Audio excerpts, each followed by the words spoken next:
बिस्मिल्लाहिर्रहमानिर्रहीम। अस्सलामुअलैकुम। कैसे हैं जी आप सब लोग? उम्मीद करती हूँ खैरियत से होंगे।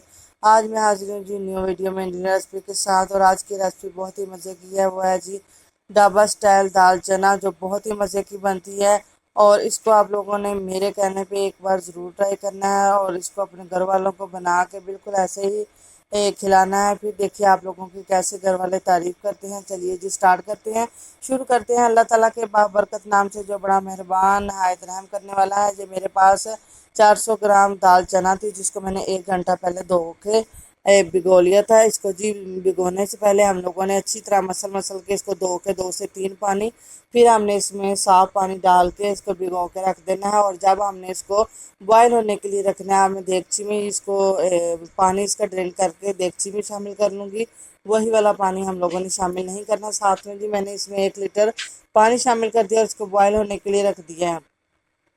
ये देखिए जी, चले 1 घंटे के बाद इसको मैंने चेक किया, बिल्कुल स्लो फ्लेम पे मैंने इसको रखा था बॉयल होने के लिए। तो ये देखें जी, माशाल्लाह से दाल हमारी बिल्कुल सॉफ्ट हो चुकी है, जिस तरह की हमें चाहिए। ये हम लोगों ने इतनी सॉफ्ट नहीं करनी कि बिल्कुल मिक्स ही हो जाए, और बिल्कुल साबुत हमें नज़र आनी चाहिए। तो चलिए जी, ये दाल हमारी जो है वो बॉयल हो चुकी है। साथ में इसका हम जो तड़का फ्राई कर लेते हैं। पैन में मैंने शामिल कर लिया है जी 1 से 1.5 कप कुकिंग ऑयल। और जब ऑयल गर्म हो जाए तो फिर हम इसमें शामिल करेंगे प्याज। प्याज मैंने लिए हैं जी 2 अदद, नॉर्मल साइज़ के प्याज थे जो मैंने 2 अदद लिए हैं। और प्याज़ों को हम तब तक के लिए फ्राई करेंगे जब तक इनका कलर जो है वो चेंज नहीं हो जाता। इसको भी हम लोगों ने मीडियम टू स्लो फ्लेम पे ही हम लोगों ने इसको फ्राई करना है, ताकि प्याज हमारे जो इक्वल हैं वो फ्राई हों। ये ना हो कि कोई जल जाए और कोई बिल्कुल वाइट ही रहे। इसलिए हमने इसको हल्का हल्का चम्मच चलाते हुए इसको फ्राई कर लेना है। और ये देखिए जी, इनका जी कलर हल्का हल्का चेंज होने लग गया है। तो इस स्टेज पे मैं अब शामिल करूँगी अदरक लहसुन का पेस्ट, 1/4 टेबल स्पून इसमें मैं शामिल कर रही हूँ। और ये शामिल करने के बाद इसको 1 मिनट तक फ्राई करेंगे, ताकि इसका कच्चापन और स्मेल जो है वो ख़त्म हो जाए। अगर हम अदरक लहसुन को इसी स्टेज पे ऑयल में अच्छे तरीके से भून लेते हैं तो खाना इतना मज़ेदार और खुशबूदार बनता है, बिल्कुल भी नहीं पता चलता इसमें अदरक लहसुन का कि डाला हुआ है या नहीं डाला हुआ, बिल्कुल स्मेल नहीं आती। इसमें अब मैं शामिल करूँगी 1 चम्मच के करीब सब्ज़ मिर्चों का पेस्ट। और साथ में मैं शामिल कर दूंगी जी 2 अदद नॉर्मल साइज़ के टमाटर थे, जिनको मैंने कटिंग करके इसमें शामिल कर दिया। और इसको भी जी इसमें सॉफ्ट होने देंगे। और जो सब्ज़ मिर्चों का पेस्ट मैंने डाला है, ये भी इसमें फ्राई हो जाएगा ऑयल में ही।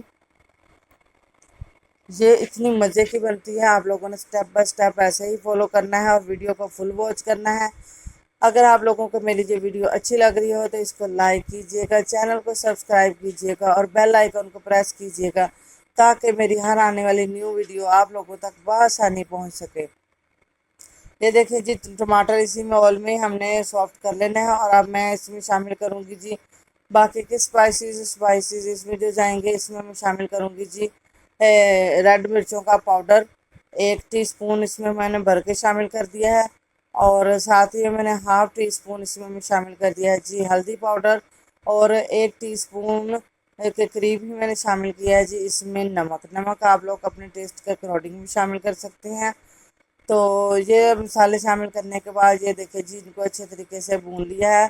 जब मसाले से ऑयल अलग होने लगे, मसाला अलग होने लगे, तो फिर ये जी इसकी निशानी ये होती है, ये हमारा अच्छे तरीके से भुन चुका है। इसमें मैंने थोड़ा सा पानी शामिल कर दिया है, वो इसलिए ताकि ये अच्छे तरीके से जो इसमें प्याज और जो चीज़ें डाली हैं वो सॉफ्ट हो जाएं। अब मैं इसमें शामिल करूँगी जी 1 टेबल स्पून भर के चिकन पाउडर। ये डालने से इसका जायका और खुशबू दोनों बहुत ही मज़े के बन जाते हैं। वैसे आप लोग इसको स्किप भी कर सकते हैं, इसके बगैर भी बहुत ही मज़े की बनती है। लेकिन ये डालने से इसका जायका और भी अच्छा हो जाता है। अब मैं इसमें शामिल करूँगी जी 1 टेबल स्पून के करीब इसमें मैं शामिल करूँगी जी धनिया पाउडर और ज़ीरा पाउडर। दोनों मैंने मिक्स करके इनको मैंने पाउडर शामिल किया है। और ये हमने बिल्कुल एंड में ही करना है, ये स्टार्ट में हम लोगों ने शामिल नहीं करना, वरना हमारे जो कलर है वो बहुत अच्छा नहीं आएगा। ये देखो जी, माशाल्लाह कितना अच्छा कलर आया है, इसलिए हम लोगों ने इसको बिल्कुल एंड में ही शामिल करना है। ये देखिए मसाला बिल्कुल भुन चुका है, ऑयल ऊपर आ चुका है और जो मसाला है वो नीचे बैठ चुका है। यही निशानी है कि हमारा जो मसाला है वो अच्छे से फ्राई हो चुका है। अब मैं पानी में से जो दाल है वो निकाल के वो इसमें शामिल कर लूँगी। अगर आप लोगों ने दाल की थोड़ी सी ग्रेवी रखनी हो तो जिस दाल पानी में हमने इसको बॉईल किया हुआ है उसमें से थोड़ा सा पानी निकाल के आप दाल में शामिल कर सकते हैं।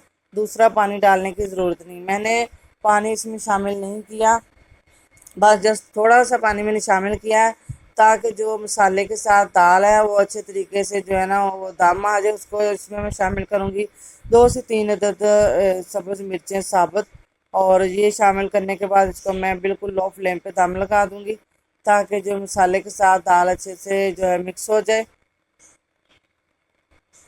और इनका जो ऑयल है वो ऊपर आ जाए। माशाल्लाह से हमारे कितनी बनकर ये देखें जी तैयार हो चुकी है। इसको जी अब हम डिश आउट कर लेंगे। चलिए जी, ये देखिए जी माशाल्लाह इसको डिश आउट कर लिया, और डिश आउट करने के बाद इसमें जी मैंने 1 से 2 अदद सब्ज़ मिर्चें काट के डाल दिया और साथ में कुछ सब्ज़ धनिया डाल लिया है जो बहुत ही खूबसूरत लगता है और खाने में भी मज़ेदार होता है। जिन मेरे बहन भाई ने चैनल को सब्सक्राइब किया हुआ उनका शुक्रिया, और जिन्होंने नहीं किया उनका वो भी मेरे चैनल को सब्सक्राइब कर लीजिए। जज़ाकल्लाह खैर। मैं मिलूँगी न्यू वीडियो में न्यू रेसिपी के साथ। जज़ाकल्लाह खैर।